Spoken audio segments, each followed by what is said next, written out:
Yeah. William Brewer, I don't see a theological problem with animals dying before the fall. Okay, now I'll comment, and then Diane, perhaps if you want to comment as well.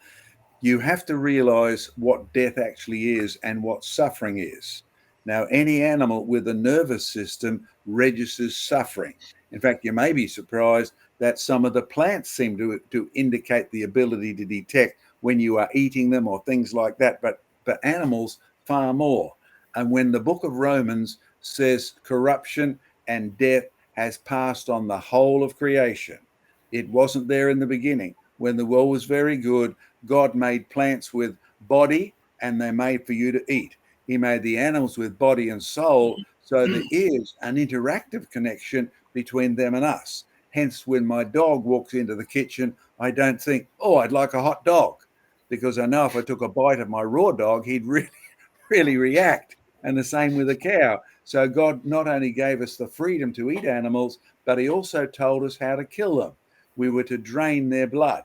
We were to kill them mercifully, right? So there is suffering amongst the animals. And when you have a look at the book of Romans, it goes on to say the whole of creation cries out, groaning, waiting for the coming of the Son. And in fact, most of you who've worked with animals will know they do suffer. And there was no suffering in the good world God made. Diane, Joe, any comments on that? I would like to add, we're talking about life. Life is in the blood. And so, where do we distinguish death? Because surely there were microorganisms die. That is part of the processes of the ecosystem, whether it's in our gut or in the soil. And plants, they're eating plants, and plants are senescent. That's good for the organic matter on the soil. So we're talking about life, death of those with the blood. The fish life. And I think that's what one of the chatters also mentioned. And it also mentions in the book of Revelation two very key important points. Number one, death as an entire concept. It never exclusively describes it as human death. It is death as an entire concept will be thrown into the lake of fire.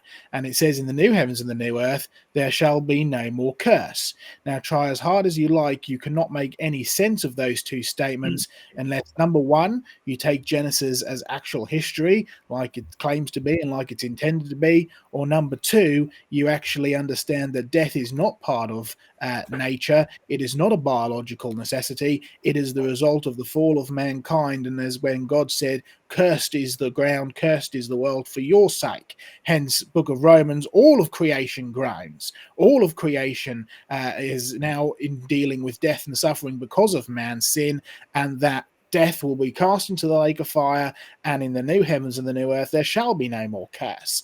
So you see, the theological connection is there from the beginning to the end, and in the middle is Jesus Christ, who dies and sheds blood. He loses his life and sheds blood for the remission of sins, so that we have access to that new heavens and the new earth, where there shall be no more death, and where there shall be no more curse.